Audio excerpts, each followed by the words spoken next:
Welcome to today's Explainer. We're jumping right into a really fascinating theological journey today called Cleaving to the Lord. I'm super excited to walk you through this material because it tackles one of the absolute most profound concepts in the whole Christian experience. How do we actually go about aligning our incredibly stubborn human will with God's perfect love?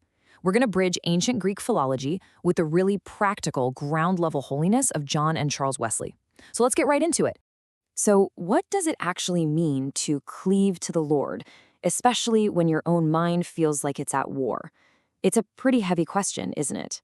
We all know this struggle. There's this massive, profound tension between what our own self-will demands and what divine will actually requires of us. And to figure out how the early church navigated this exact tension, we really need to look at the language they used to describe it. Now, what's really interesting about this is how the vocabulary of the New Testament came to be. Thanks to scholars digging up ancient Egyptian papyri, we're talking everyday business contracts, literal receipts, and personal letters, we know the New Testament wasn't written in some elevated, super special religious dialect. It was written in Koine Greek, which was basically the common street language. But early Christian communities took these completely ordinary words and totally infused them with brand new, profound spiritual realities to explain the grace they were experiencing. To really get a grip on these concepts, we kind of have to do a little linguistic digging, because those early Christians gave such new theological depth to existing words. We use tools like Strong's Concordance and Vine's Expository Dictionary to uncover the true, intended meaning behind our English translations.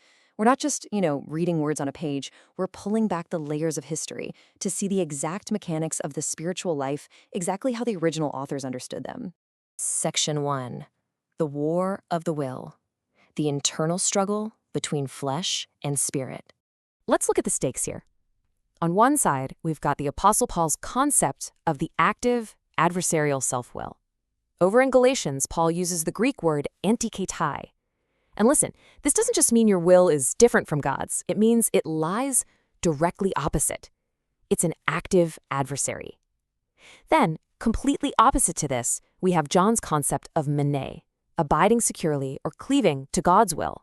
These are two totally divergent paths. You literally cannot walk down both at the same time. The book of James actually describes this internal war with a brilliant term, dipsychos. It literally means two-souled or double-minded. And this right here is the exact opposite of cleaving to the Lord. It's this state of constant, exhausting vacillation. It's a deeply unstable condition where you're just torn back and forth between the adversarial flesh and the abiding spirit. This double-mindedness completely paralyzes us and stops us from choosing the path of holiness. Okay, let's dive into this next part. Section 2. Aletheon, the objective truth. So, how do we actually cure this double-mindedness?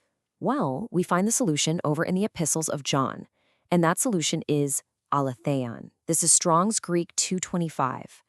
I really want to state this definition starkly because it is absolutely crucial. Aletheon is truth in an objective sense. It represents the actual, unbending content of Christianity. In a modern culture that is constantly talking about finding your truth or leaning into subjective feelings, John grounds the believer in the objective, immovable reality of the gospel. It is literally an anchor for a vacillating mind. And embracing this objective truth does three very specific things in John's theology. First off, it combats the spirit of error and the false prophets that are always trying to distract us.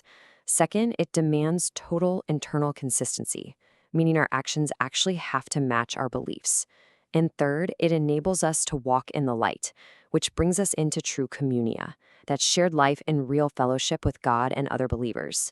Basically, aletheon defeats the adversarial will. Section 3. The Wesleyan synthesis, doctrine and song. Let's fast forward a bit and see how John and Charles Wesley took these deep Greek concepts and turned them into a blueprint for everyday life. Just look at this incredibly powerful quote from John Wesley's explanatory notes on the New Testament. No truth without love, and no love without truth.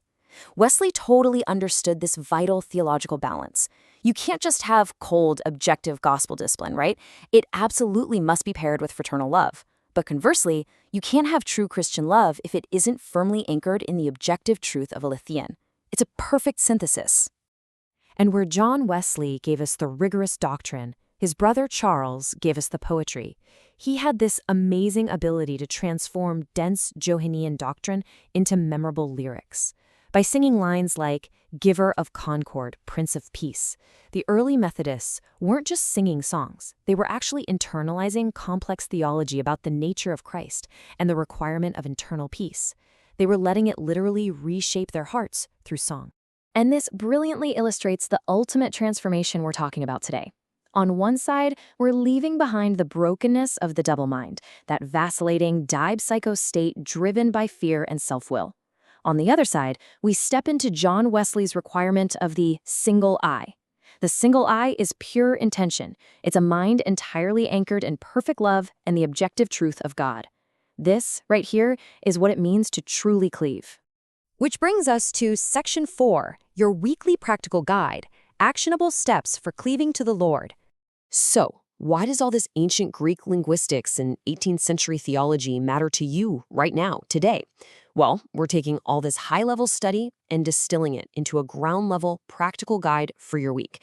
I want you to try these 4 concrete steps. Step 1, actually try to identify moments of double-mindedness, that dipsychos, in your daily choices. Just notice when you're vacillating. Step 2, when you hit a trial, use a deliberate act of your will to reckon it as joy. Don't wait around for a fuzzy feeling. Step 3, consciously walk in the light of objective truth, aletheia, and always pair it with love. And step 4, practice what James calls energized prayer. Don't just toss up passive petitions. Pray with an active, inwrought energy powered by the Holy Spirit. Now, walking through these steps isn't always going to be a walk in the park. In fact, sometimes it feels like a literal crucifixion of your self-will. But Charles Wesley's famous hymn gives us a great reminder. Help me to count it all my joy when diverse trials my faith employs. Taking these actionable steps, even when it's really tough, is exactly how we actively build our spiritual house.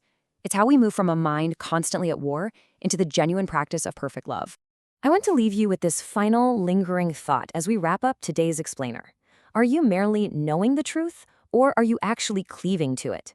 Knowing the dictionary definitions of ancient Greek words is wonderful, but the real goal is transformation.